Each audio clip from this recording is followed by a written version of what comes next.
that the LEC is making a very, very big mistake. Now, that might sound a little bit interesting coming from an American. That might sound a little bit interesting coming from an LCS fan, because over the past couple of years, the LCS has done just about everything wrong. I mean, around every corner, they've done almost everything in their power to drive away viewership, to try and destroy their league, to try and kill their league. And in the meantime, the LEC, which once upon a time was smaller than the LCS, is now significantly bigger than the LCS in terms of, overall viewership, both peak viewership and like average concurrent viewership. The league's been thriving. They, have a really, really good like system with the ERLs going on. They are more successful internationally, and just the league overall seems to be in a much healthier state. But over the past year, there has been one thing that somehow the LCS figured out right, that I think the LEC has now had a full year to copy, and they've chosen not to. And I think it's just a big, big mistake. That's what we're going to be talking about in this video today. So definitely drop a like if you guys do enjoy it. I would appreciate that so much. And subscribe to stay up to date on all my latest content. We're trying to hit 10,000 subscribers by the end of the year. I think we're close to like 9,900 right now. We have like 14 days left in the year. It's going to be really close, but we've been getting about 10 a day, so we should be on pace to break the 10K mark still before 2022 rings in. But help us out and make it a little bit more comfortable, make it a little bit easier. Hit that button real quick.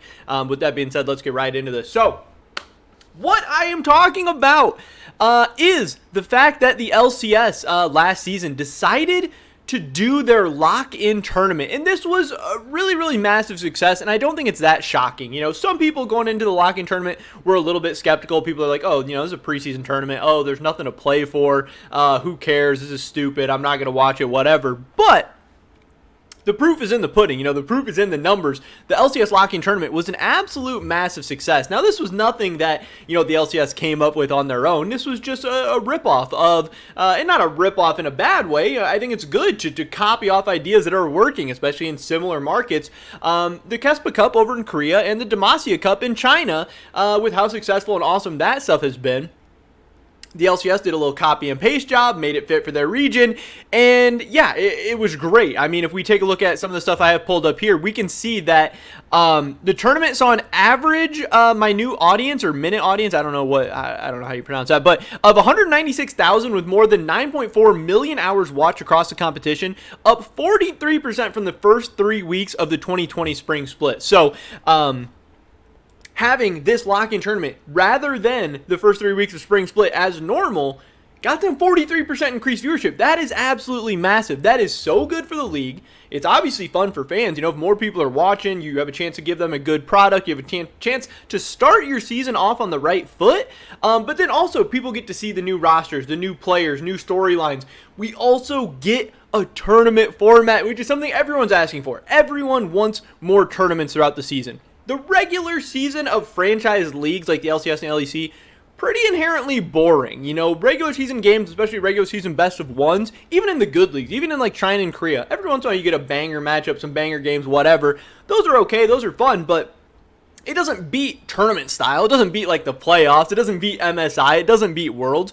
So you get to throw in another tournament, and it's extremely low stakes. It's the beginning of the season. No one, is super well polished. Nobody's super well practiced. All the teams have an awesome opportunity to, either start off on the right foot, but even if they don't, you have a built-in excuse. You can just say, hey, it's a lock-in tournament. You also have the opportunity to play your academy players, play some young players, try out some different lineups, try out some different picks, try out some different drafts.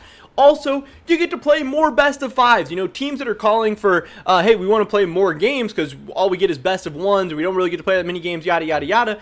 The LCS lock-in tournament is letting them play more games to more viewers in a low-stakes, low-risk, low-stress environment, and you get a cash prize at the end. You get to make a donation to charity. LCS lock-in hit on so many marks, and it's really, really interesting when you compare the LCS lock-in viewership.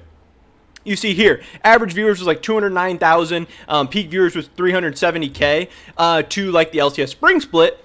Higher average viewers, and not quite the same peak viewership. Obviously, C9TL actually did more viewers in the grand finals for overall viewership, but still having higher average viewers and still getting kind of close is still pretty crazy. And then you have Summer Split, where the LCS lock-in finals, I believe, actually had more viewers than the summer finals. Now, the summer finals was 100 Thieves TL, not two super big fan bases, but it just shows how crazy the LCS lock-in tournament was.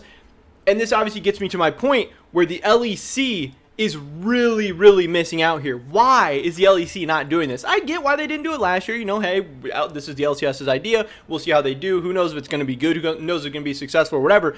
But once you see how big of a success it is, why would you not do that? Why would you not want to add a tournament, which fans want, get a 43, potentially, maybe it wouldn't be 43, but potentially a 43% boost in viewership? That's money in the bank for you. The LCS lock-in tournament, it shouldn't really cost too much more to produce or broadcast or anything like that. So that should be, a 20 to 30 to 40% increase in revenue for you to start the season. And you don't need to start the season any earlier. You can always, put in more super weeks like the LEC is already doing. You can, make it a tighter schedule. You can play games on Fridays. You have a ton of ways to move stuff around. You could maybe start the season like a week earlier, or you could potentially, I don't know how it works out with MSI, but maybe go a week later. I get how it could, throw up some scheduling constraints or whatever, but I think it would be a great idea.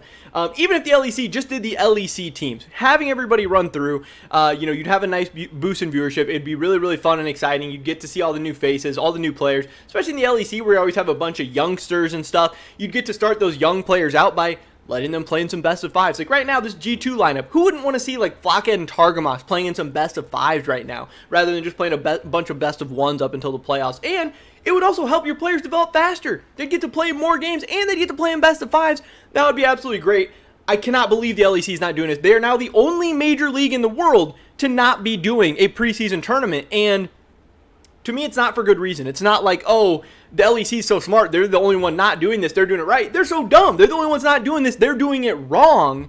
And they've had a full year to kind of see the success of the LCS lock-in and build off of it. But the LEC also has a very interesting opportunity to even take it a step further. They could one-up the LCS. If they just did it, they'd probably already one-up the LCS. They'd have more viewership. It'd be more fun, more exciting, whatever, with a better broadcast and everything like they always do. But with their healthy ERL system, they could also add in the ERL teams, and that would be absolutely insane. Could you imagine preseason K-Corp or Koi or whatever KOI, whatever Ibai's team is now, or Ibai, whatever his team is, all these teams, you throw in Berlin International Gaming and some of these other orgs, how crazy the viewership would be and how much the European leagues and the LEC could profit off of this at the beginning. That actually be a way for them to get the ERL teams in there. And I know somebody commented, and this is obviously a case of like, oh, well, the LEC teams, they don't want to play against ERL teams because if they lose, then they just get memed on. If they win, they're supposed to beat them. They don't have anything to gain. Like if you're like Astralis or SK or something,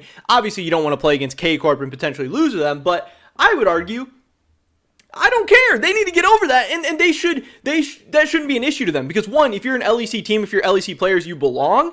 You should just be able to beat them anyway. But even if you lost and you got memed on or you got talked about or whatever, that would be more than Astralis gets talked about ever. That would be, it'd be like negative publicity or whatever, but it would be more brand, like more eyeballs on their brand and team than they could get anywhere else. And they're already getting embarrassed. And, it's not like they're worried about negative reputation or anything like that. You can see by what Astralis has done the last couple of years in the LEC, it's not like they're getting a ton of positive brand image or whatever anyway. So to me, that is a very stupid point. Should not make sense at all. They're leaving money on the table. And in esports right now, money and dollars and eyeballs are hard to come by. So what the heck is the LEC doing? The LEC is making a massive mistake. If we don't have an LEC preseason tournament in 2023, to me, that is going to be a very disgusting, very terrible decision by whoever, is running that league or making those calls. But that is pretty much it for this video today, guys. Definitely drop a like if you did enjoy it. I would appreciate that so much. Leave a comment down below. Do you like the idea of an LEC preseason tournament, or do you think it'd be stupid? I'd love to hear your guys' thoughts and opinions. Subscribe, stay up to date on all my latest content. Hopefully catch you guys in the next one. But until then, peace.